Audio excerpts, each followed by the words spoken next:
ৰঙালী বিহু আজি আমাৰ একেবাৰে ওচৰ পালেহি আৰু এই ৰঙালী বিহুৰ লগত সংগতি ৰাখি আমি 2018 চনৰ পৰা আৰম্ভ কৰি অহা দেৰগাঁও পূৰ্বাঞ্চলিক ৰাজহুৱা ৰঙালী বিহুৰ এইবাৰ 2025 চনত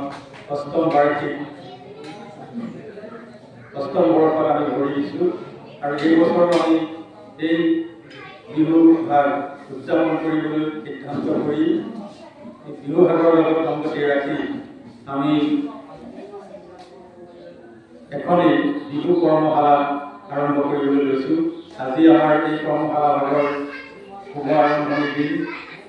আমি আজি ইয়াত উপস্থিত থকা সকলোকে কমিটিৰ তৰফৰ পৰা জয়তে আন্তৰিক অভিনন্দন আৰু শুভেচ্ছা জ্ঞাপন কৰিছোঁ। আপোনালোকে জানে বিহু পথাৰৰ মাটিত বিহু মাৰিছিলে যুৱক যুৱতীসকলে। তাৰ উদ্দেশ্য আছিল কৃষিৰ শস্যৰ পথাৰৰ উৎপাদন বৃদ্ধি। সেইকাৰণে বিহু আচলতে কৃষি উৎসৱ। আমাৰ আটাইকেইটা বিহু ৰঙালী বিহু, ভোগালী বিহু, কাতি বিহু আটাইকেইটাই কৃষিৰ সৈতে জড়িত কৃষি উৎসৱ। লাহে লাহে বিভিন্ন ধৰণৰ ব্যস্ততা, বিভিন্ন ধৰণৰ জীৱিকাৰ বিহু পাতিব পৰা অৱস্থাত আচলতে এতিয়া বিহু হৈছিল বা যুৱকসকলে বেলেগৰ বিহু মাৰিছিল, ৰাতি বিহু হৈছিল। কিন্তু এতিয়া মানুহৰ ব্যস্ততাৰ কাৰণে বিভিন্ন ধৰণৰ কামৰ ব্যস্ততাৰ কাৰণে সেই পৰিৱেশ এতিয়া নাই। সেয়েহে লাহে লাহে বিহু আহি মঞ্চ পালেহি। আমি মঞ্চত বিহু জীয়াই ৰাখিবলৈ প্ৰয়াস কৰিছোঁ আৰু এনেকৈ আচলতে বিহু জীয়াই আছে আৰু আমি জীয়াই ৰাখিব লাগিব। যিহেতু অসমৰ আমাৰ অসমীয়া জাতিৰ ধৰণৰ উৎসৱ আছে, সেই উৎসৱবিলাকৰ সকলোৰে আমি লক্ষ্য কৰি দেখা পাওঁ সেই উৎসৱবিলাকৰ সাদৃশ্য আছে। আৰু বসন্ত উৎসৱৰ লগত আমাৰ যি উৎসৱ বসন্ত উৎসৱ, আমি সেই সকলোখিনিৰে আচলতে অলপ অলপ আমি লৈছোঁ। আমাৰ বিহু আজি আখৰাৰ প্ৰয়োজন কিয় আছে মই সেইটো কথাও ক'ব খুজিছোঁ।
জয়তেই দেৰগাঁও পূৰ্বাঞ্চলিক ৰাজহুৱা বিহু উৎসৱ উদযাপন সমিতিৰ তৰফৰ পৰা অসমৰ সংবাদ জগতলৈ ধন্যবাদ জ্ঞাপন কৰিছোঁ।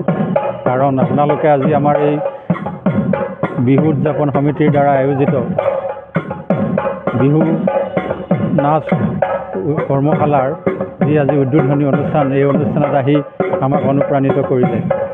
আমি 2018 চনৰ পৰাই দেৰগাঁও পূৰ্বাঞ্চলিক ৰাজহুৱা ৰঙালী বিহু উদযাপন কৰি আহিছোঁ।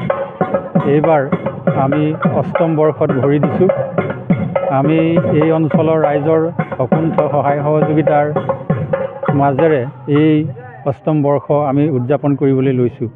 আমি আশা কৰিছোঁ এই অঞ্চলৰ সমূহ ৰাইজ আৰু দেৰগাঁও পূৰ্বাঞ্চলৰ আমি 18খন গাঁৱক সামৰি যি বিহু উদযাপন কৰিবলৈ লৈছোঁ, এই বিহু এইবাৰো আমাৰ আগৰ ধৰণৰে এক আড়ম্বৰপূৰ্ণ বিহু উদযাপন হ'ব বুলি আমি আশা কৰিছোঁ। আৰু আমি অসমীয়া হিয়াৰ আমঠু ৰঙালী বিহু ভাগ উদযাপন কৰাৰ ক্ষেত্ৰত আপোনালোকৰো সহায় সহযোগিতা কামনা কৰিছোঁ। আৰু 27 আৰু 11 মে' স্থানীয় দেৰগাঁও পূৰ্বাঞ্চলিক শান্তিবিনা নাট্য মন্দিৰত উদযাপন কৰিবলৈ আমি সিদ্ধান্ত গ্ৰহণ কৰা হৈছে। সেই বিহু ভাগৰ লগত সংগতি ৰাখি আমি এখনি 15 দিনীয়া বিহু কৰ্মশালা আমি আয়োজন কৰিছোঁ। আজি আমাৰ শুভ উদ্বোধনী অনুষ্ঠান বিহু কৰ্মশালাৰ। এই কৰ্মশালা ভাগৰ বিষয় হৈছে বিহু নাচ, ঢোল, পেঁপা, গগনা, বিহু আৰু বিহুৱতী। এই যে বিষয়বস্তু লৈ আমি কৰ্মশালা ভাগ আমি অনুষ্ঠিত কৰিছোঁ। আমি আশা ৰাখিছোঁ কণ ছাত্ৰ ছাত্ৰীসকলে আজি আমাৰ এই কৰ্মশালা ভাগত আহি যি আমাৰ সহায় সহযোগিতা আগবঢ়ালে তেখেতসকলেও আমি আন্তৰিক শুভেচ্ছা জ্ঞাপন কৰিছোঁ। আৰু লগতে অভিভাৱকসকলৰ প্ৰতি আমি এটা বিশেষ অনুৰোধ জনাইছোঁ যাতে তেখেতসকলৰ ল'ৰা ছোৱালীখিনি এই কৰ্মশালাত অংশগ্ৰহণ কৰি আগন্তুক বিহু ভাগত যাতে নিজৰ প্ৰতিভা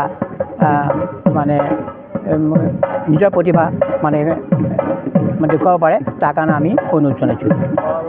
কৰ্মশালাৰ কাৰণে ভৰ্তি মাচুলৰ ব্যৱস্থা কৰা হৈছে। আমি কৰ্মশালা ভাগৰ আমি ভৰ্তি মাচুল আমি ব্যৱস্থা কৰিছোঁ। আমি 100 টকা আমি ধাৰ্য কৰিছোঁ, মাত্ৰ 100 টকা।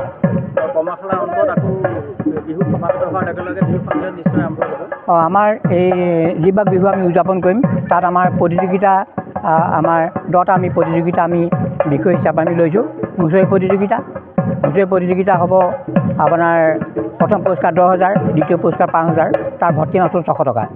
আৰু বৰ বিহুৱতী প্ৰথম পুৰস্কাৰ 10,000 আৰু দ্বিতীয় পুৰস্কাৰ 5,000, তাৰ ভৰ্তি মাচুল 600 টকা।